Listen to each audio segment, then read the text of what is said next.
Hoje, traficantes deram um tiro na cabeça de um policial, o colocaram dentro do carro e o jogaram de uma ribanceira. É muito triste ver de que a vida de um policial se tornou meramente um número nesse país. Eu não vou ser liviano de colocar que tudo de ruim que acontece nesse país, todo crime que acontece nesse país, é culpa do presidente Lula, não. Mas algo que eu posso afirmar é que ele tem sido, no mínimo, incompetente, tem agido de má fé com a segurança pública, principalmente com a sua. E eu posso provar isso. Lula cortou 708 milhões ao combate à criminalidade. É o Brasil do Lula. A violência no campo bateu recorde de 2.000 invasões. Lembrando que na época do Bolsonaro tivemos o número de 0, repito, 0 invasões.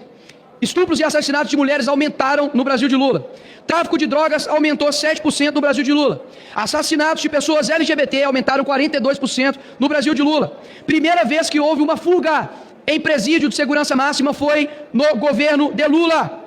Enquanto isso, o ministro da Justiça, Lewandowski, está preocupado com falas como a minha, que chamei Lula de ladrão, está preocupado com as falas de Marcel Van Hatten e de Cabo Gilberto em tribuna, desrespeitando e rasgando a Constituição. Mais uma vez, não é uma defesa a esses parlamentares em si, mas as prerrogativas. E o ministro da Justiça está preocupado com isso. O ministro Alexandre de Moraes está preocupado com as páginas fakes que têm nome de Xandão com cabelo. Enquanto isso, a Janja gastou 68 milhões de dinheiro público, só no Janja Palusa 35 milhões. Dá só uma olhada nisso aqui, Sargento Gonçalves. Com 68 milhões de reais de dinheiro público, do seu pagador de impostos, daria para comprar 194 mil viaturas para a Polícia Rodoviária Federal, 4 mil fuzis e 3 milhões de munições para a PM. Construir um presídio de segurança máxima e ainda sobrava 28 milhões de reais. O que não daria para poder fazer com a segurança pública, juntamente com a Polícia Civil, bombeiros, Polícia Penal? Dava para mudar a realidade da segurança pública aqui do nosso país. E o G20 foi a prova disso, deputado Zucco. Afinal de contas, para estrangeiro, toda a segurança. Mas para você, pagador de impostos, você se lasca. Afinal de contas, os ministros do STF, vários deputados, possuem carro com blindagens, possuem segurança, mas você não. Você, cidadão, tem que se ferrar enquanto o Estado mostra que é capaz, quando ele quer garantir a segurança para você, mas na verdade é porque tem pessoas, líderes estrangeiros, vindo até o nosso país. E aí, me vem agora a esquerda querendo colocar a culpa da segurança pública no governador Tarcísio e no secretário de Segurança Pública Derrite. Horas. Eles foram exemplar em punir de forma rigorosa 2 policiais que desonraram a farda. Um jogando uma pessoa por uma ponte e o outro dando 11 tiros numa pessoa que estava cometendo um furto. Agora, se o índice de São Paulo aumentou de mortes, agora está em primeiro lugar, 702 mortes. Se foi morte de criminoso que estava combatendo a polícia, que morra 70 mil. Afinal de contas, se entre a vida do policial e a vida do bandido, sempre iremos lutar para preservar a vida do policial. Policial que está desanimado de trabalhar, afinal de contas, ele não pode fazer o seu serviço sem ter a mídia e o judiciário acabando com a vida dele. População que cada vez mais fica refém dos criminosos, enquanto isso o STF está fazendo o quê? Liberando criminosos de líderes de facções. E é o seguinte, não precisa ficar preocupado se a minha fala talvez possa te assustar. Nicolas, mas espera aí, será que ter uma polícia mais ostensiva contra o crime vai resolver? Claro! Se você é um trabalhador, não se preocupe. A polícia não vai entrar e invadir a sua casa de uma hora para outra, não. Agora, se você nesse país for estuprador, pedófilo, corrupto, se você for traficante, você tem que se ferrar. E é nisso que eu acredito agora. Desde quando a gente, nós, deputados, senadores, cidadãos comuns, largamos a segurança pública? Porque, afinal, os criminosos cada dia estão mais à vontade de cometer crimes.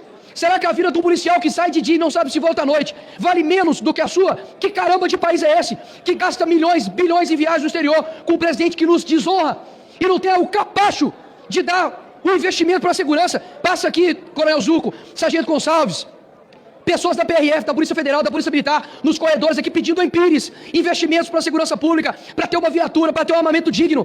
Agora, por que eles estão preocupados com isso? Porque está se lixando para esse país. Ah, Nicolas, mas o Bukele fez isso num país pequeno como é El Salvador. Horas, vamos dar autonomia para os governadores, vamos voltar às pautas aqui nessa casa, como a prisão perpétua para pedófilo, para estuprador, como, por exemplo, obrigar presidiários a trabalharem, como, por exemplo, reduzir a maioridade penal, porque é inacreditável, né? O moleque pode roubar, matar, ser ali, né, um foguetório ali, pode ser tudo o que for, aviãozinho do tráfico, mas ele não pode arcar com as suas consequências. Mas com 16 anos, ele vai lá e vota no presidente para poder decidir o futuro do nosso país. Eu fico assim, de fato, abismado e puto de saber que aqui não falta dinheiro, não. Júlia Zanata, o que falta aqui nessa casa não é dinheiro para investir em segurança pública para poder gerar paz nesse país, não sabe por quê? Muito se discute aqui sobre trazer saúde, educação, turismo, lazer para o país. Mas sem paz, não há nenhum desses direitos subsequentes. Como que você vai garantir uma educação de qualidade se no meio do caminho seu filho pode tomar um tiro de bala perdida? Como que você vai ter uma saúde que presta se você tem ali diversas pessoas que estão ali vítimas de crimes? Como você vai garantir um lazer se uma pessoa está parada ali na beira ali de uma praia e é fuzilada? A pauta da segurança pública e segurança no nosso país tem que ser a primeira, porque os bandidos estão tranquilos enquanto a população está refém da bandidagem. Ou a gente combate os criminosos, ou eles vão nos amordaçar, vão matar os nossos familiares, e não acho que é preciso com que um parente, talvez, de um grande líder, possa sofrer um atentado nas mãos de criminosos, para que a gente abra os olhos que a gente precisa meter o ferro em bandido. Não acredito nesse papinho da esquerda de tem que socializar, é socializar o caramba. Se não tem condições de viver em sociedade, fica na cadeia e acabar com essa progressão de regime. Meus parabéns, passou pela dosimetria, deu 12 anos, fica 12 anos na cadeia. Quando você terminar os 12 anos, você sai. Até lá, você fica. Caso contrário, a gente não vai ter paz nesse país. Essa é a minha ideia para esse país e que vergonha desse governo atual. Obrigado.